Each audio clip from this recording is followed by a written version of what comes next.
ඔබ නැවතත් විරාමයෙන් අනතුරුව සිකුරාදා පියුම් වෙලත් එක්ක නිරෝගීත්වය කියලා කියන්නේ අංක 1 ඔබ තියාගෙන ඉන්න ඕන දෙයක් නේද? ඒ නිරෝගීත්වය කොහොමද ඔබ තියාගන්නේ කියන කාරණේ ගැන කතා කරනකොට මේ කාලය තුළ බොහොම වැදගත්. හැබැයි මේ කාලය තුළ වැදගත් වගේම මේ කාලය ඇතුළේ විලාසිතාවක් බවට පත් වෙලා තියෙන ગેස්ට්‍රයිටිස් රෝගී තත්ත්වය ගැන තමයි අද අපි ඔබට කතා කරන්න සූදානම් වෙන්නේ. මේ පිළිබඳව තියෙන ප්‍රතිකාර ක්‍රම මොනවද? ඔබ හරි හැටියට මේ ප්‍රතිකාර ලබා ගන්නේ කොහොමද? මේ සියල්ල ගැන අද අපි කතා කරන්න සූදානම් වෙන්නේ. නිරෝගී සුවිශේෂාංගෙන් කතා කරන්න බොහෝ දේවල් තියෙන නිසා ප්‍රවේශයක් ලබා ගන්න මේ නිරෝගී සුවිශේෂාංගය.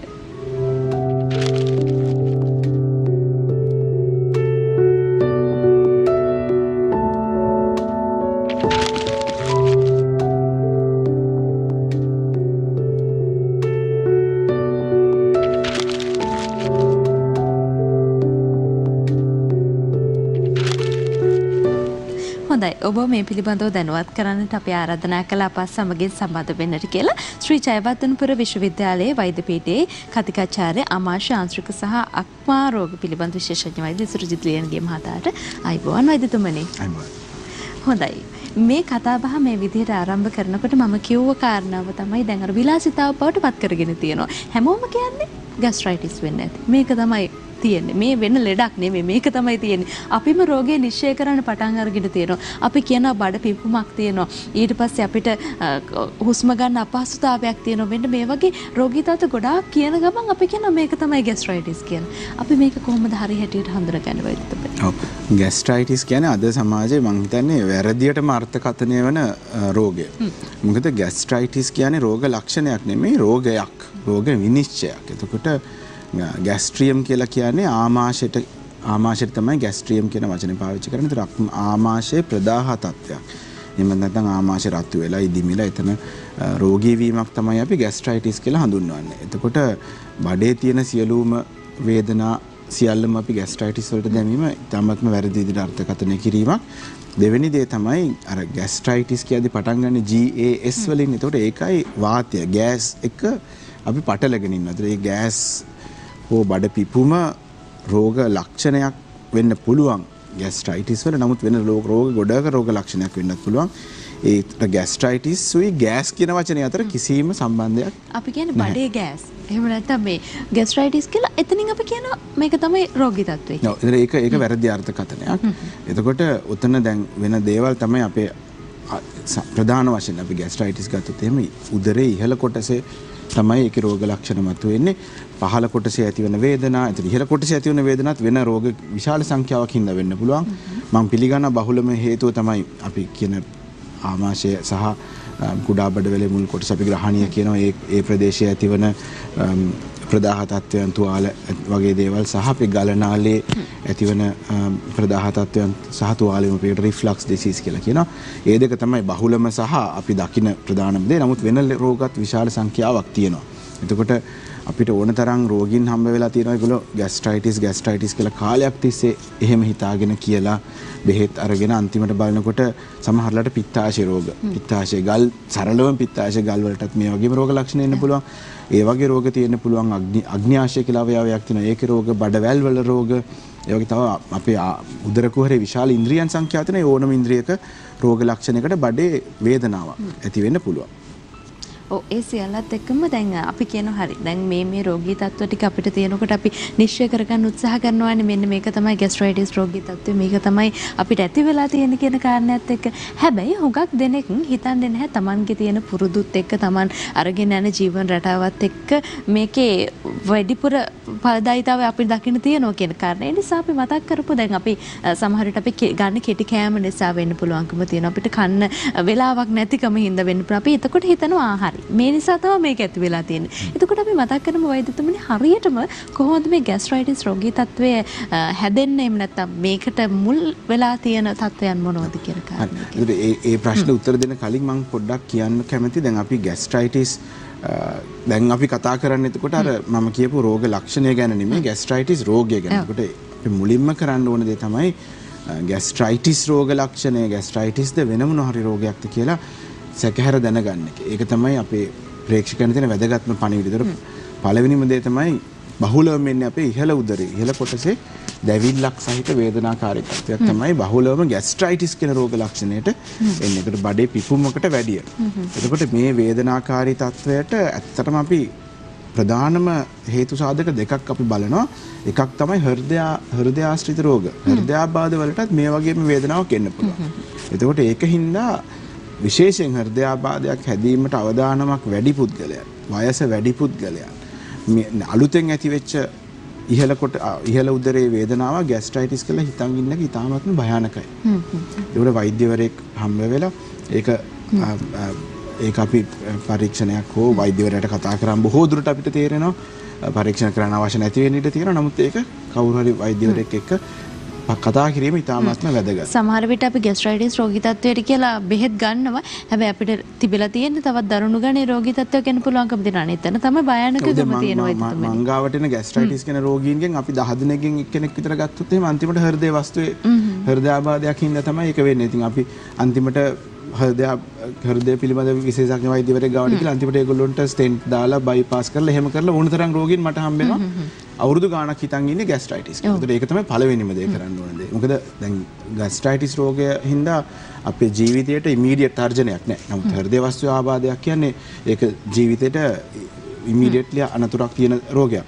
ඒතර ඒක ගත්තොත් එහෙම විශේෂයෙන් අපි හිතන්න ඕනේ අපි ඇවිදිනකොට මහන්සි වෙනකොට මේ කැක්කුම වේදනාව එනවා නම් ඊළඟට ඒ වේදනාවත් එක්ක හුස්ම ගැනීමේ අපහසුතාවයක්, දාඩිය දැමීමක්, අත දිගේ යන ගතියක් අර අපි කියන්නේ හෘදයාබාධයක රෝග ලක්ෂණ ඒ රෝග ලක්ෂණත් එක්ක සම්බන්ධ නම් අපි කැමති නැහැ පිළිගන්න ગેස්ට්‍රයිටිස් මේ හෘදය ලොකු ලෙඩක් කියලා අපි හැම වෙලෙම හිතන්නේ ලොකු ලෙඩ නැති ලෙඩ කියලා. ඒකයි අපි අර ગેස්ට්‍රයිටිස් පැත්තට ඒකනම කොටු කරලා තියන්නේ රාම් කරලා.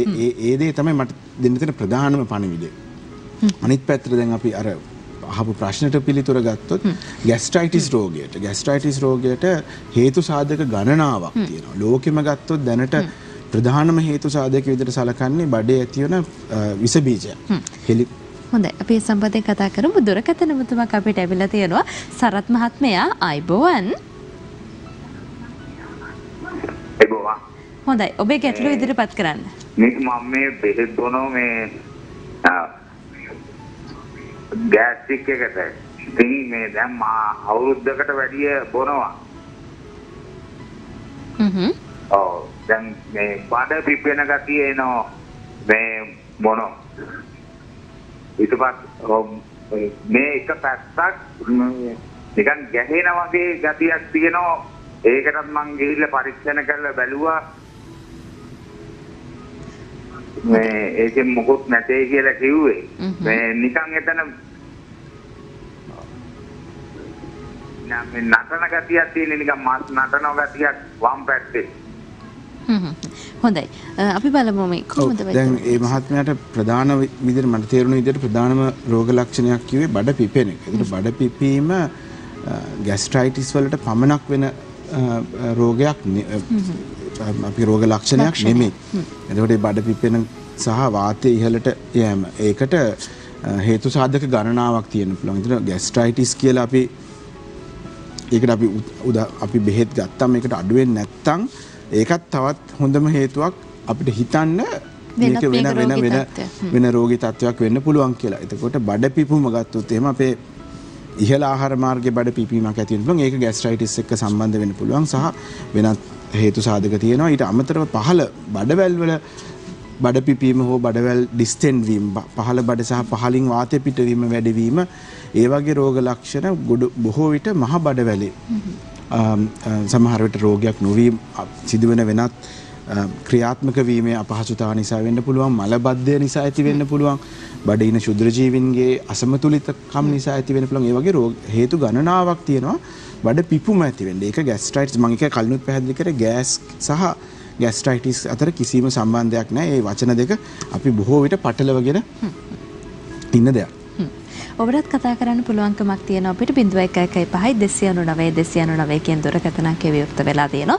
මේ රෝගී තත්ත්වය සම්බන්ධයෙන් දැනගන්නට අවශ්‍ය කරන කරුණු තියෙනවා නම් කතා කරන්න ඔබට හැකියාවක් තියෙනවා කියලා මතක් කරන්න ඕනේ. හොඳයි වෛද්‍යතුමනි දැන් අපි කතා කරමින් හිටියේ මේ රෝගී තත්ත්වයට එක්ක මේක ඇති වෙන්න බලපාන හේතු සාධක කොහොමද? මේ ඇතිවීම කොහොමද අපිට බලපාන්නේ? මේ සම්බන්ධයෙන් තමයි අපි කතා බහ කරමු. ඒතර හේතු සාධක ගත්තොත් අපි කෙටියෙන් කියනවා නම් මම කිව්වා හේතු සාධක ගණනාවක් තියෙනවා කියලා.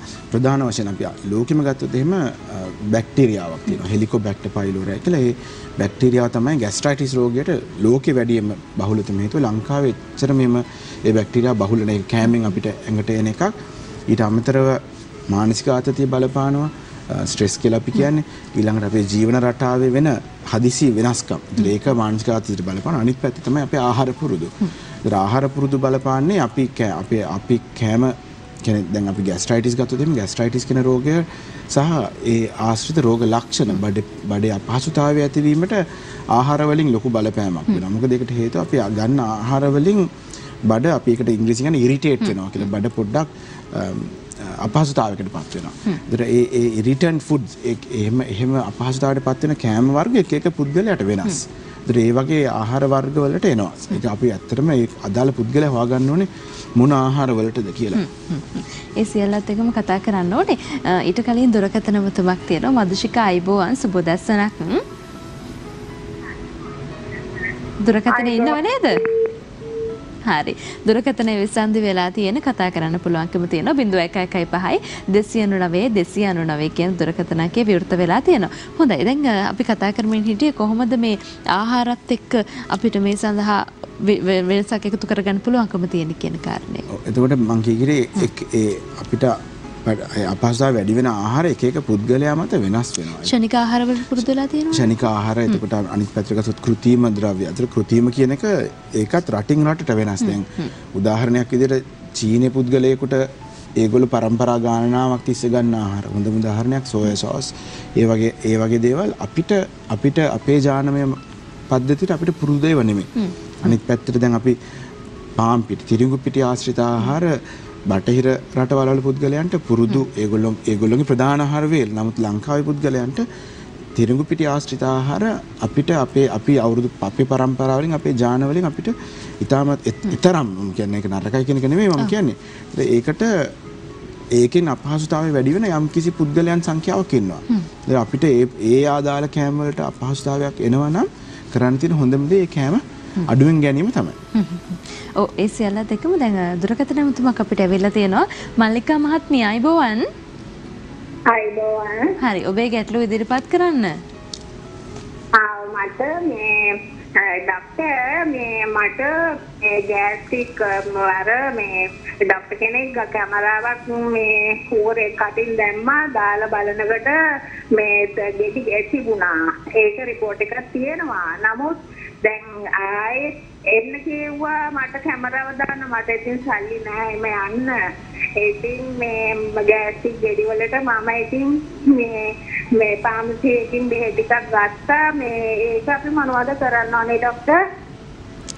හොඳයි අපි බලමු. මේ දැන් මේ මහත්මිය කිව්වා පොඩි ආමාශයේ හෝ ගලනාලේ වෙනසක් තිබිලා ඒකේ බයොප්සියක් උඩ සාම්පලයක් අරගෙන නැවත පරීක්ෂා කරන්න කියලා එන්න කිව්වා කියලා. පළවෙනිම දේ ඉතින් දැන් අපි ඔක්කොමලා මේ රටේ බදු ගෙවන්න ඕනේ. දැන් අපේ සෞඛ්‍ය පද්ධතිය නිදහස් සෞඛ්‍ය පද්ධතියක් අපිට තියෙන. ඒකට ඒ මහත්මියට ඒකට සල්ලි ගෙවලා කරගන්න එක අත්‍යවශ්‍ය නැහැ. රජයේ ඕනම ස්පිරිතාලයකට ගියොත් රජයේ ස්පිරිතාලවල ඉන්නවා ආමාශය ආශ්‍රිත රෝග විශේෂඥ වෛද්‍යවරු සහ ක්ලිනික් තියෙනවා. ඒ ක්ලිනික් එකට ගියොත් ඔය පරීක්ෂණය කරගන්න පුළුවන් කිසිම ප්‍රශ්නයක් නැතුව. ඒක තමයි පළවෙනිම දේ. දෙවෙනි දේ තමයි යම් කිසි වෙලාවක අපි දැන් අපි පරීක්ෂණ ගැන අපි පස්සේ කතා කරමු. නමුත් ඒ පරීක්ෂණය කරන්නේ අපි ગેස්ට්‍රයිටිස් රෝගය හොයාගන්න නෙමෙයි. අපි රෝගියෙක් ආවම අපි බලනවා ગેස්ට්‍රයිටිස් නොවන වෙනත් රෝගවල රෝග ලක්ෂණ තියෙනවද කියලා. පළවෙනිම දේ තමයි අර දැන් අපි ගොඩාක් වෙලාට උගුරට ඇසිඩ් ගතිය උගුරට එන රෝගය සහ ඒ රෝග ලක්ෂණ කාලයක් තිස්සේ තිබුණා නම් අපේ ගලනාලේ පිච්චිලා ඒ පිච්චෙන ගලනාලේ එක වෙනස්කම් වෙන්න පුළුවන්. අපි ඒක උදාහරණයක් කියන එක රෝගයකට කියනවා බැරට්ස් රෝගය කියලා. ඒ වගේ ඒ වෙනස්කම් තියෙනවා නම් සහ වෙලා නම් ඒවා කාලාන්තරයක් තිස්සේ ගියාම පිළිකා වගේ අපි අකමැති රෝගවලට හැරීමේ අවදානමක් තියෙනවා. දෙවෙනි දේ තමයි අපිට ગેස්ට්‍රයිටිස් රෝග ලක්ෂණ වලින් රෝග ලක්ෂණ එන්න පුළුවන් ආමාශය ආශ්‍රිත පිළිකා සහ වෙනත් ලොකු තුවාල වගේ වෙන රෝග වලට. එතකොට ඒ දේවල් හොයන්න තමයි අපි කැමරාවක් දාලා පරීක්ෂණයක් කරන්නේ නැතුව ગેස්ට්‍රයිටිස් රෝගය හඳුනා ගන්න නෙමෙයි. එතකොට එහෙම පරීක්ෂණයක් කරලා නැවත බලන්න කියලා කියන්නේ මොනවා හරි අසාමාන්‍යකමක් තියෙනවා සහ ඒ අසාමාන්‍යකම හොඳ වීම අත්‍යවශ්‍යයි. නිකන් ગેස්ට්‍රයිටිස් තිබුණා නම් අපි කවදාවත් නැවත බලන්න කියලා කියන්නේ නැහැ. එතකොට එහෙම කිව්වම ෆාමසි එකෙන් බෙහෙත් ගන්න කිතාමත් වැරදි දෙයක්. ඒ වෛද්‍යවරයෙක් ගාවට ගිහින් එමත් නැත්නම් රජේ රෝහලකට ගිහිල්ලා ඒ පරණ රිපෝට් එක පෙන්නුවම ඒ මහත්මියව අවශ්‍ය තැනට යොමු කරයි. හොඳයි. ඒ නිසා අවදානමක් ගන්නෙ නැතුව Taman ශක්තිමත් වෙලා කොහොම හරි මේකට පිළිවෙලක් යොදා ගන්න ඕනේ කියන කාරණේ වැඩිපුරම හිතන්න කියන දේ මතක් කරන්නට ඕනේ. දැන් වෛද්‍යතුමනි ඔබතුමන් සඳහන් කරපු දෙයක් තමයි මේ වැඩිපුරම මේ ආහාරවලට මේකේ වඩා වැඩි බලපෑමක් කරන්න පුළුවන් කියන කාරණේ. ආහාර ගැන කතා කරනකොට මේ කාලේ තුල වගේම හුඟක් තැන්වලදී අපි දකිනවා මේ ආහාර වේල් දෙක තුනක් මග හරින පුද්ගලයෝ ඉන්නවා. එහෙම නැත්නම් Tamanගේ ශරීරය හරි විදිහට නිසි මට්ටමකට තියාගන්න ඕන නිසා ආහාර වේල අඩු කරලා තියෙනවා. කන්න ඕන ප්‍රමාණය හරි අඩුවෙන් ගන්න ඕනේ. එතකොටත් අපි කියනවා මොකද්ද මේ ગેස්ට්‍රයිටිස් හැදේ? මේක මේ එන්න පුළුවන්කම තියෙනවා. මෙහෙම ප්‍රශ්න වෙන්න පුළුවන්කම තියෙනවා කියලා අපිම කියා ගන්නවා. හැබැයි අපිම කරන්නේ ආහාර වේල් දෙක තුනක් විතර මගහැරලා එකක් විතර කන්න උත්සාහ කරනවා. ඊට පස්සේ ඔකෙලුත් ලොකු බලපෑමක් ඇති වෙනව නේද? ඔව් එතකොට ગેස්ට්‍රයිටිස් ආයමසරක් මම කියන්නේ බඩේ අපහසුතාවය ගැනනේ අපි කතා කරන්නේ ગેස්ට්‍රයිටිස් කියන රෝගය ගැන. ඒ රෝගයට ආහාර වේලක් මිස් වුණා කියලා රෝගය සැදීම වැඩි වෙනවා කියන එකත් නැවතත් මිත්‍යා මතයක්. එතකොට මොකද අපේ දැන් ગેස්ට්‍රයිටිස් රෝගය ඇති වෙන්න අපේ බඩේ ආම්ලිකතාවය වැඩි වෙන්නේ අපි ආහාර වේලක් ගත්තට පස්සේ. එතකොට අපි කෑම වේලක් මිස් කරා කියලා ඒ රෝගය ඇති වෙන්නේ නැහැ. නමුත් බඩේ අපහසුතාවය වැඩිපුර දැනෙනවා. මොකද දැන් අපේ ආමාශයේ පිලුස්සුම් ස්වභාවයක් තියෙනවා නම් අපි හිස් බරට ඉන්නකොට මේක ඇකිලෙනවා. මේ ඇකිලෙනකොට එතන තියෙන අපිට වේදනාව හෝ දැනීම වැඩි වෙනවා. ඒතර බඩගින්න තදට දැනෙනවා සහ බඩගින්නත් එක්ක පොඩි වේදනාවක් ඇති වෙනවා. ગેස්ට්‍රයිටිස් රෝගයේ තියෙන පුද්ගලයෙක් නොකනෝ බෙහෙත්. නමුත් ඕකේ අනිත් පැත්ත ගත්තොත් එහෙම විශේෂයෙන් අපිට කෑම වේලක් මිස් වෙනවා. කෑම වේල් හරියට ගන්න නැත්නම් අපි අපිලිවෙලට කෑම ගන්නවා නම් ඒ පුද්ගලයා ගොඩක් වෙලාවට මානසික ආතතිය තියෙනවා, ස්ට්‍රෙස් තියෙනවා, යාගේ ජීවන රටාව වෙනස් සහ අපි කැම වේල් නොකා ඉඳලා කන ඊළඟ වේල ලොකු වේලක් කනවා. ඒක තමයි නරක. ඒකෙන් අපිට අර රිෆ්ලක්ස් වගේ අද උදේ ඉඳන් කන්න බැරුණා නේ කියලා රැට ඔක්කොම අල්ලලා කන එක තමයි ඇත්තටම වැරදි දේ. නැත්නම් අර කැම වේලක් දැන් උදාහරණයක් විදිහට අපි බෞද්ධ භික්ෂූන් ගත්තොත් එහෙම රැට ආහාර ගන්න නැහැනේ. එතකොට එහෙම කියලා ඒ බෞද්ධ භික්ෂූන්ට ગેස්ට්‍රයිටිස් වැඩි නැහැ. ඒතර කැම වේලක් මිස් වුණා කියන එකෙන් ලොකු බලපෑමක් වෙන්නේ නැහැ. නමුත් මම මේ අවස්ථාව එතන පාවිච්චි කරන අනිත් තව පණිවිඩයක් දෙන්න. දැන් අර ගොඩක් කට්ටිය කරනවා අපි පැය 18ක් කන්න නැතුව ඉඳලා පැය 6ක් කනවා. එක විවිධාකාර ආහාර ක්‍රම පාවිච්චි කරනවා කෙට්ටු වෙන්න කියලා හිතාගෙන. ඒතර ඒකට මට දෙන්න තියෙන පණිවිඩය තමයි අපි අවුරුදු ලක්ෂ ගාණක් තිස්සේ අපි පරිණාමය වෙච්ච සත්තු කොට්ටාශයක්. එතකොට අපි පරම්පරා ගණනාවක් තිස්සේ අපි කාපු බීපු විදියක් තියෙනවා. අපි කාපු බීපු කෑම තියෙනවා. ඉතින් අපේ මුතුන් මිත්තන් බොහෝ කාලයක් ජීවත් වුණා. ඒතර ඒගොල්ලොන්ට නොතිබිච්ච ලෙඩවල් අපිට ඇවිල්ලා තියෙන්නේ අලුත් ආහාර පුරුදු හින්දා. ඒකට අපි ඒගොල්ලෝ කාපු විදියට කෑවොත්. නමුත් අපි කන කෑම ප්‍රමාණය අඩු කරන්න ඕනේ මිසක් අර අමුතු දේවල් කරන එකට මම අනුමත කරන්නේ නැහැ. ඒකට එක හේතුවක් තියෙනවා. දැන් අපි පැය 18ක් බඩගින්න ඉඳලා පැය 6ක් කනවා කියන්නේ ඒ දේ ජීවිත කාලෙම කරන්න පුළුවන්. දැන් බෞද්ධ භික්ෂුන් කරනවා ඒක. මොකද ඒගොල්ලන්ට පන්සලේ තියෙන ඒ පරිසරයෙන් ඒක කරන්න වෙනවා. අපිට ඒක ජීවිත කාලෙම කරන්න පුළුවන් නම් කරාට කමක් නැහැ. එහෙම නැත්තම් අපි ඒ සම්බන්ධයෙන් කතා කරමු දෙකින් දෙකටම. හැබැයි ඊට කලින් දුරකථන මුතුමක් දෙනවද? ඒකට ගිහින් ඇවිත් අපි කතා කරන්න සූදානම් කියන අයිබෝවන් දුරකථන නැමතුමේ ඉන්නවද නීලා මහත්මිය? හෙලෝ. හරි. ඔබේ ගැටලු ඉදිරිපත් කරන්න පුළුවන්. ඔව් මේ ડોක්ටර් මේ මට දැන් අවුරුදු 20කට වඩා වැඩි මේ ગેස්ට්‍රයිටිස් ඇවිලා. බඩ දනවා මේ උගුරට එනවා වගේ තිබ්බ. ඒ ගන්න කැමර් එකකුත් දැම්මා. කැමර් එකක් දාලා කිව්ව පොඩි තුවාල වගේ ඇතියි කියලා තාම නෑ හොඳ. දැන් මේ වම් අත හිම රිදෙනවා. පපුව රිදෙනවා සැරින් සැරේ. ECG කරා ඒවයි මේ ලොකු ප්‍රශ්න නෑ කියලා කිව්වා.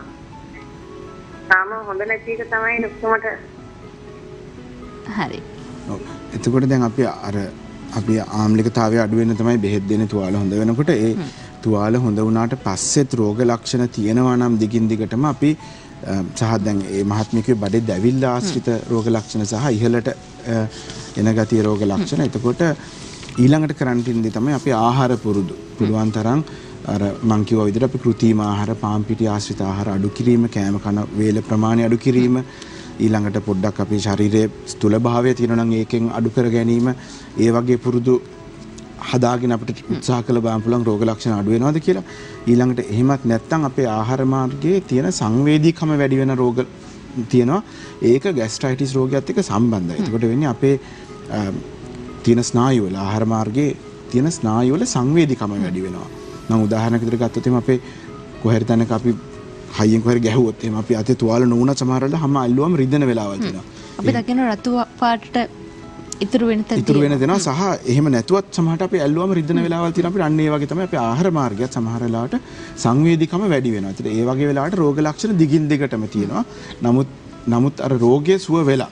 එතකොට ඒකට වෙනම ඖෂධ තියෙනවා. එතකොට මේ මහත්මිය වෛද්‍යවරයෙක් හම්බ වුණා නම් ඒකට බෙහෙත් ලබා දෙයි. හොඳයි. ඒ සියල්ලත් එක්කම අද අපි මේ කතා කරපු දේවලුත් එක්ක අපිට තවත් කතා කරන්න බොහෝ දේවල් තියෙනවා. ප්‍රතිකාර ක්‍රම කොහොමද තියෙන්නේ? ඒ වගේම මීට තියෙන පරීක්ෂණ මොනවද? ඒ සියල්ලත් එක්ක මතක් කරන්නට ඕනේ. ඒ නිසා අපි ඉදිරි සතියකට මේ මාතෘකාව අරගෙන යන්න සිද්ධ වෙනවා. ඒ නිසා මේ ગેස්ට්‍රයිටිස් රෝගී තත්ත්වය අද වෙනකොට විලාසිතාවක් බවට පත් වෙලා තියෙනකොට ඔබ හරියට මේ රෝගී තත්ත්වය කොහොමද නිශ්චය කරගන්නේ කියන කාරණේ පිළිබඳව තවදුරටත් අපි ඔබව දැනුවත් කරනවා කියන මාතෘකාව අපි සඳහන් කරන්නට ඕනේ. ඒ නිසා පොදුවේ අපි පුංචි උපදෙසක් ලබා දෙමු මේ වෙනුවෙන්. ඔව් අන්තිමටම කියන පණිවිඩය තමයි මම කිව්වා විදිහට ગેස්ට්‍රයිටිස් කියලා හිතාගෙන ඉන්න රෝග වලින් විශාල ප්‍රමාණයක් ગેස්ට්‍රයිටිස් නොවන වෙන රෝග සහ අපි අකමැති සහ භයානක රෝග වලටත් අපි ගෑස්ට්‍රයිටිස් කියලා අපි හිතාගෙන ඉන්න උදාහරණයක් විදිහට හෘදයාබාධ වැනි රෝග. එතකොට අපි වෙන දවසක ආයි කතා කරමු මොනවද රතු එලි සහ මොනවද මොන වගේ රෝග ලක්ෂණ තියෙනවා නම් අපි ඒකට පරිස්සම් වෙන්න ඕන කියලා වෛද්‍යවරයෙක් හමු වෙලා බෙහෙත් ගන්න ඕනේ බොහෝ විට එක වතාවක් හෝ මේ වගේ රෝග ලක්ෂණ තියෙනවා නම් ෆාමසි එකෙන් දිගටම බෙහෙත් අරගෙන ඉන්න එපා කියන එක තමයි පණිවිඩය. හරි. ඉතින් ඒ සම්බන්ධයෙන් අපි ඔබට ඉදිරි සතියකදී කතා කරනවා කියන බලාපොරොත්තුව ලබා දෙන්නට ඕනේ. කොයි විදිහටද මේ සම්බන්ධයෙන් ප්‍රතිකාර ක්‍රම තියෙන කියන කාරණේ පිළිබඳව දැනුවත් කරනවා කියන දේ මතක් කරන්නට ඕනේ කියන කාරණේ කියන්න ඕනේ. හොඳයි. මේ සම්බන්ධයෙන් ඔබව දැනුවත් කරන්නට අප සමග සම්බන්ධ වුණේ ශ්‍රී ජයවර්ධනපුර විශ්වවිද්‍යාලයේ වෛද්‍ය පීඨයේ කතිකාචාර්ය ආමාශාන්ත්‍රික සහ අක්මා රෝග පිළිබඳ විශේෂඥ වෛද්‍ය ඉසුරුජිත් ලියනගේ වෛද්‍යතුමනි බොහොම ස්තුතියි මේ පැමිණීමට. ආයුබෝවන්. හොඳයි. නිරෝගීස විශේෂාංගයෙන් සමවරගෙන යන කෙටි විරාමයක් ලබා ගන්න අපි ඊට පස්සේ ආයමත් මුණ ගැහෙන්නේ සුවර්ණ විශේෂාංගය තුලින් අද අපි කතා කරන්න සූදානම්ින් ඉන්නවා සමාජය තුළ බොහෝ දෙනෙක් කතා කරන්න අකමැති මාතෘකාවක් සහ ලැජ්ජාව නිසා හුඟක් දෙනෙක් සමාජයෙන් බැහැර කරලා ඉන්න මාතෘකාවක් තමයි මේ බගන්දරාබාධය කියලා කියන්නේ නේද? ඒ නිසා අපි සම්බන්ධයෙන් ඔබව ආයුර්වේද වෛද්‍ය විද්‍යාවට අනුව දැනුවත් කරන්න සූදානම්ින් ඉන්නවා. ආයුර්වේද වෛද්‍ය ප්‍රදර්ශනී ගුණරත්න වෛද්‍යතුමිය සමග තමයි මේ පිළිබඳව අපි දැනුවත් කරන්න කියන කාරණයක් මතක් කරන්න ඕනේ. ආරාධනා කරනවා සිකුරාදා පියුම් විලත් එක්ක.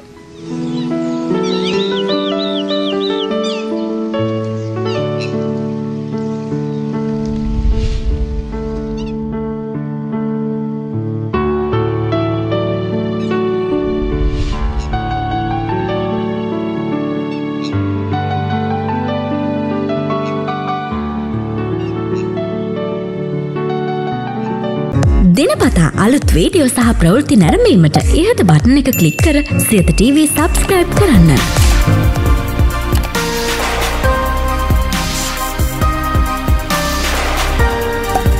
අලුත් වීඩියෝ ගැන මුලින්ම දැනගන්න මෙම සීනුව ක්ලික් කරන්න.